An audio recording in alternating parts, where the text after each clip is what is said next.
기원전 1200년경 키프로스의 옛 지명인 알리시아의 왕이 정체를 알 수 없는 해적의 침입을 받아 애타게 구원비용을 기다리고 있습니다.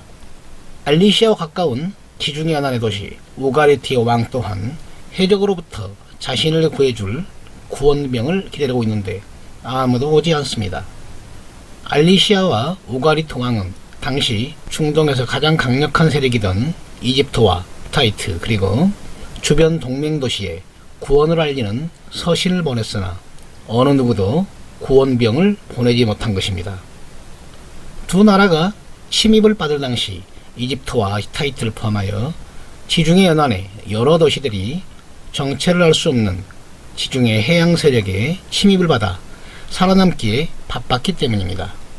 지중해 연안의 모든 도시국가들과 당대의 강대국인 히타이트와 이집트를 공포에 떨게 했던 정체불명의 침략자들을 역사는 바다민족이라 부릅니다. 바다민족의 침입을 받은 수많은 도시들이 약탈당하고 불태워졌으며 파괴된 도시들과 연명체제를 구축했던 히타이트 왕국이 몰락합니다. 고대 이집트 역사상 가장 전성기를 맞이했던 신왕국도 겨우 살아남을 정도로 큰 피해를 입었으며 신왕국의 전성기를 이끌던 테베의 파라오 권력이 아문 신전을 지키는 사대단의 반란에 밀려 교체됩니다. 이집트와 히타이트의 등살에 밀려 세력을 형성하지 못했던 비블로스, 티레 등 가나안 도시들은 바다민족의 침입을 잘 막아내고 페니키아라는 이름으로 지중해를 주름잡으며 역사 속에 화려한 등장을 알립니다. 바다민족의 침입으로부터 비교적 자유로웠던 아시리아는 세력을 키워 바빌로니아, 페니키아, 이집트 등 주변의 강력한 국가들을 모두 제압하고 대제국을 건설하여 전성기를 맞이하게 됩니다. 오늘은 지중해 시대의 첫 서막을 알리는데 선구자 역할을 했던 바다민족의 정체를 기록과 고고학 증거를 통해 밝혀보고자 합니다. 재밌게 보시고 내용이 괜찮으면 좋아요, 구독 누르시면 감사하겠습니다. 중동 지역은 5000년 전 농업에 기반한 도시가 건설되면서 문명화에 성공한 지역으로 도시를 지배한 사람들이 정치 세력화에 성공하여 영토를 넓혀나가는 고대 국가의 틀이 세계 최초로 완성된 곳입니다. 수많은 민족과 정치 세력이 나타났다가 사라졌는데 이들의 흥망성쇠는 상형문자와 서령문자 기록을 통해서 역사라는 이름으로 잘 남아있습니다. 그런데 상형문자와 서령문자로 기록된 유적과 유물을 통해 고대사를 연구하던 학자들은 기원전 1200년경 아주 이상한 현상을 발견하게 됩니다.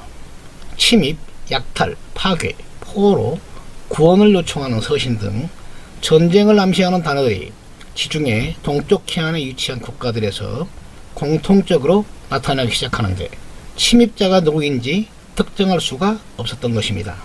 피해자는 있는데 가해자를 모르는 묘한 상황이 갑작스럽게 등장하는데 이 과정에서 지중해 연안의 여러 도시국가들이 멸망했다는 명확한 증거와 아나톨리아의 강력한 국가였던 히타이트가 몰락한 원인도 이들 때문인 것으로 결론을 내리게 됩니다. 고고학적 증거는 그리스 남부에서 번성한 미케네 문명의 멸망 또한 정체불명의 침입자들이 활동하던 시기와 정확히 일치하는 것으로 나타나자 이들의 정체에 대해 큰 관심이 쏠리게 됩니다.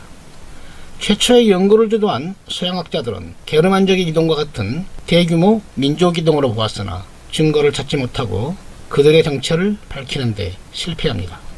이때 고대 이집트사를 연구하던 프랑스 역사학자 엠마누엘 두루지가 이집트 메디넷 하브 신전의 상형문자 기록을 근거로 1855년 바다민족이라는 표현을 처음 사용합니다.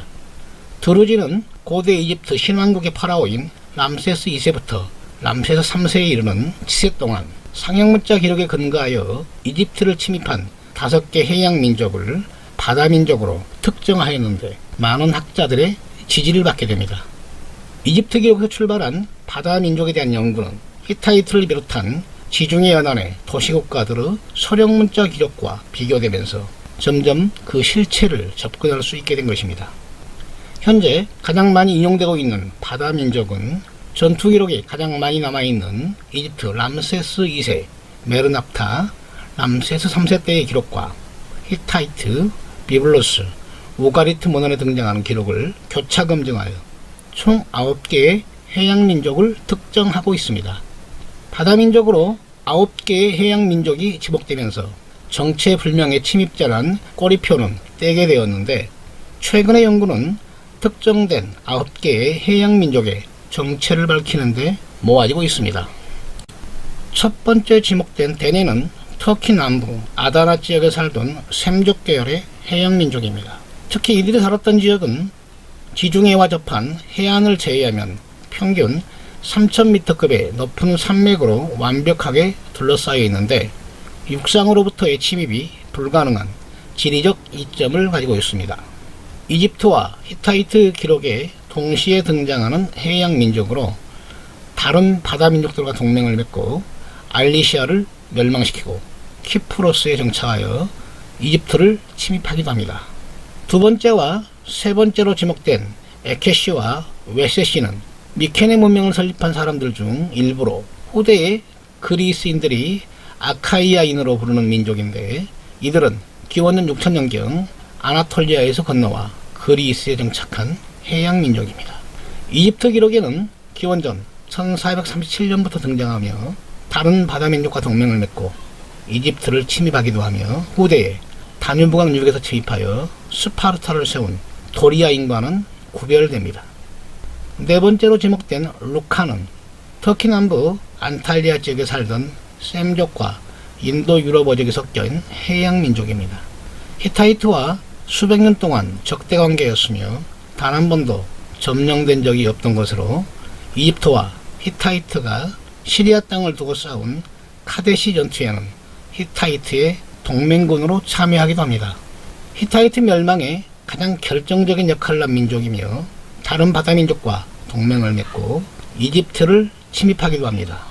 다섯째로 지목된 펠레셋은 아직까지 기원을 특정하지 못하고 있는 인도 유럽어족 계열의 해양민족으로 이집트를 여러 번 침입하였는데, 이들이 가나안 지역에 정착하는 것을 이집트는 막지 못합니다. 가나안 지역에 정착한 펠레셋을 셈족은 필리스티아라고 불렀는데, 구약 성서에는 블리셋이란 민족으로 등장하기도 합니다.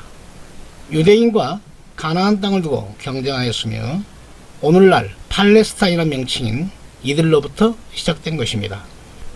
여섯 번째부터 여덟 번째로 지목된 세켈리시, 세르덴, 테레시는 이집트 기록에서는 펠레셋인과 동맹을 맺은 바다민족으로 자주 등장하는데, 최초 기록에는 이집트군의 용병으로 쓰였으며 나중에는 이집트를 가장 자주 침입한 해양민족으로 기록됩니다. 우가리트와 비블로스 기록에는 세르덴만 등장하는데 데넨과 동맹을 맺고 침입한 바다민족으로 기록되어 있는데, 실제로 이들에 의해 우가리트는 멸망하였으며 히타이트에서는 언급된 기록이 없습니다.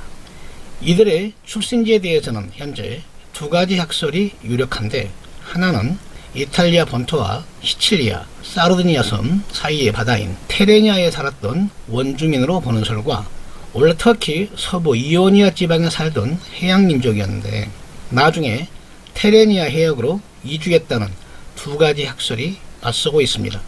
아홉 번째로 지목된 제커는 에게에 살던 해양민족으로 그 기원을 특정하지는 못하고 있습니다. 제커는 다른 바다민족인 세르덴과 동맹을 맺고 이집트를 침입하였다는 기록이 남아있으며 가나안 지역 해안에 있는 고대 도시 도르를 정복하고 요새화한 후 이곳에 정착합니다. 이집트 파피루스 기록에는 도르에 정착한 제커의 통치자 이름을 베데라고 기록을 남겼으며 남쪽에 정착한 펠레셋과 이스라엘 기록에도 확인이 되고 있습니다. 바다민족의 기원이 다뉴브강 주변에 살던 인도 유럽어족의 이동에 따른 정복활동이라는 서양학자들의 주장은 증거 부족으로 거의 지지를 받지 못하고 있습니다.